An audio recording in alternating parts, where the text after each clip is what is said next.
హైదరాబాద్ లోనే the best gastroenterology hospital Ananya hospital Kukatpally. Appointment కై call చేయండి.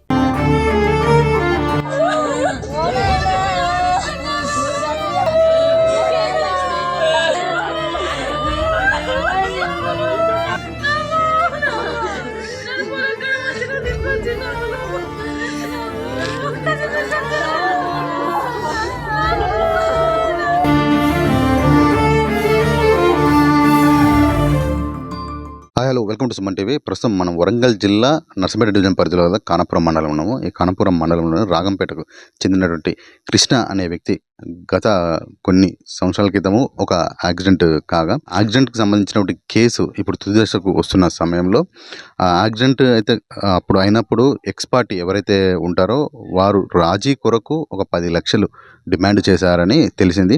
ఈ డిమాండ్ చేయంగా ఆ పైసలను ఇవ్వలేను అని చెప్పేసి తన ఆర్థిక పరిస్థితులు బాగలేవని చెప్పేసి చెప్పినా కూడా వాళ్ళు ఆ 10 లక్షలు ఖచ్చితంగా ఇవ్వాలని డిమాండ్ చేసే క్రమంలోనే తను గత నెల 29వ తారీఖు రోజు సెల్ఫీ వీడియో తీసుకొని తను బలన్మరణించడం జరిగింది. ప్రస్తుతం అయితే మనం అతని ఇంటి దగ్గర ఉన్నాము. తన ఫ్యామిలీ బ్యాక్గ్రౌండ్ ఏంటిది, అసలు ఎలాంటి కారణాల వల్ల తను చనిపోవాల్సి వచ్చింది, అంటే నేనైతే ఇంతకుముందు చెప్పానో అవే కారణాలను ఎలాంటి కారణాల వల్ల తను చనిపోవాల్సి వచ్చింది, అలాంటి విషయాల గురించి వాళ్ళ కుటుంబ సభ్యులని వారి బంధువులని అడిగి తెలుసుకునే ప్రయత్నం చేద్దాం. మనతో పాటు కృష్ణ భార్య ఉన్నారు. మీ పేరు ఏం పేరమ్మా? నా పేరు స్వప్న.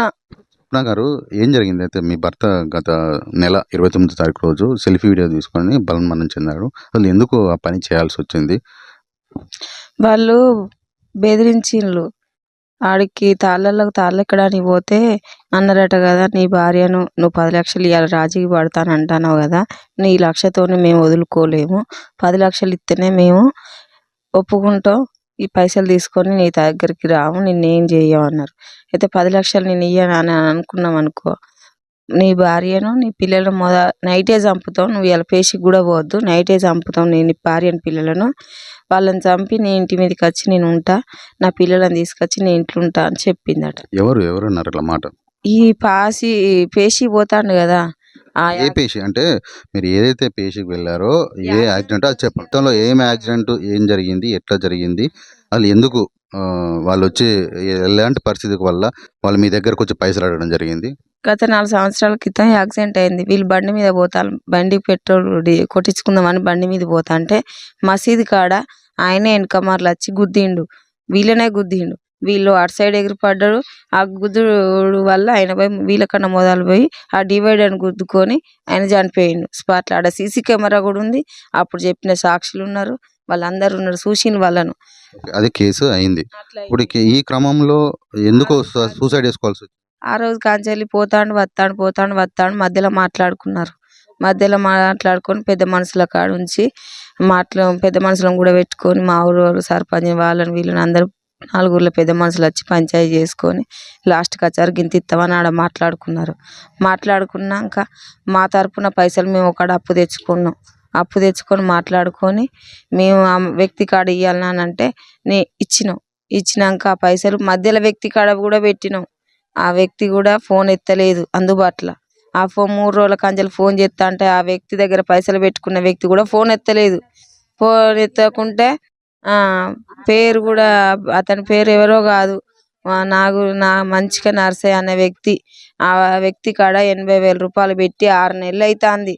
అంటే ఆ మంచిగా నర్సయ్య పెద్ద మనిషి వాళ్ళ తరపున మా తరపున అని ఆయనకి ఈయన పైసలు అని వాళ్ళు అన్నారని అన్నాం. మీ లాయర్ కాడ తీసుకుపోయి లాయర్ కాడ పెడితే లాయర్ కాడ పెట్టద్దు పైసలు, నాకన్నా పెట్టానంటే లాయర్ కాంచెలు తీసుకుపోయి డెక్స్లు వేసిన పైసలు తీసుకుపోయి లాయర్ తీసుకొచ్చి తన చేతికి ఇచ్చిండు.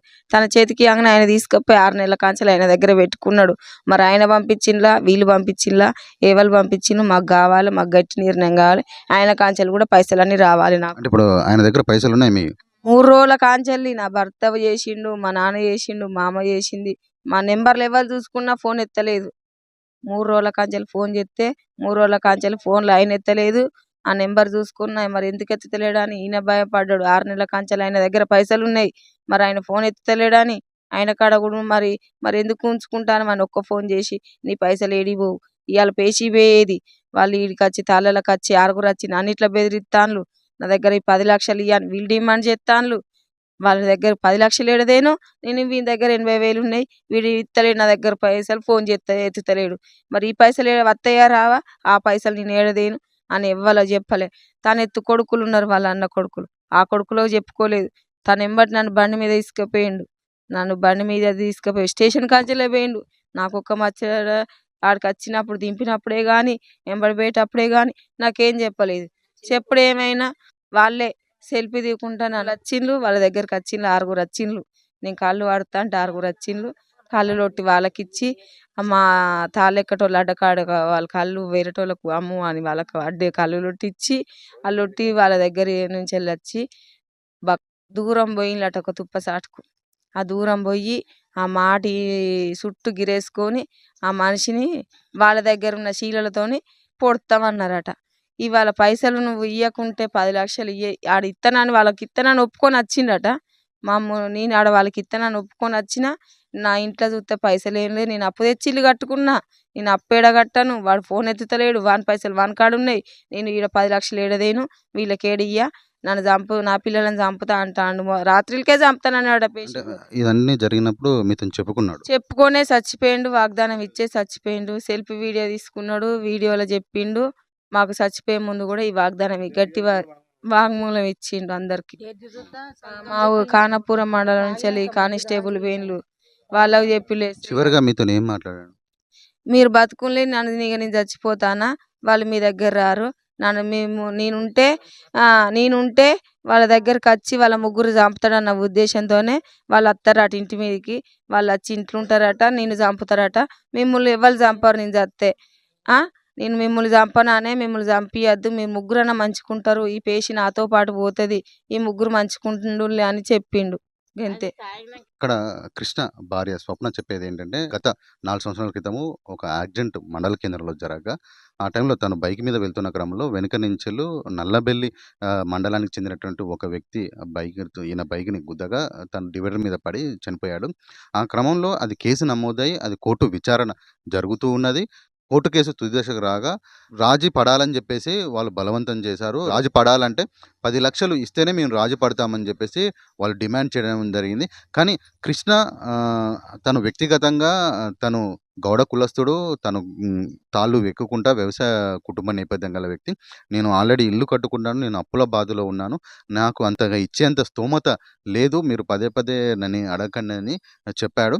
అయితే ఒకరోజు తను కళ్ళు పోస్తున్న సమయంలో తన అడ్డా దగ్గర అక్కడికి ఒక 6 వచ్చి తనను బెదిరించడం జరిగింది. నువ్వు రాజీ పడాలి, రాజీ పడి పైసలు ఇవ్వాలి, పైసలు ఇవ్వలేని యెడల మీ కుటుంబాన్ని నేను చంపేస్తామని చెప్పేసి వాళ్ళు బెదిరించారని చెప్పేసి మనతో పాటు కృష్ణ భార్య స్వప్న మనతో పాటు చెప్పుకుంటున్నారు.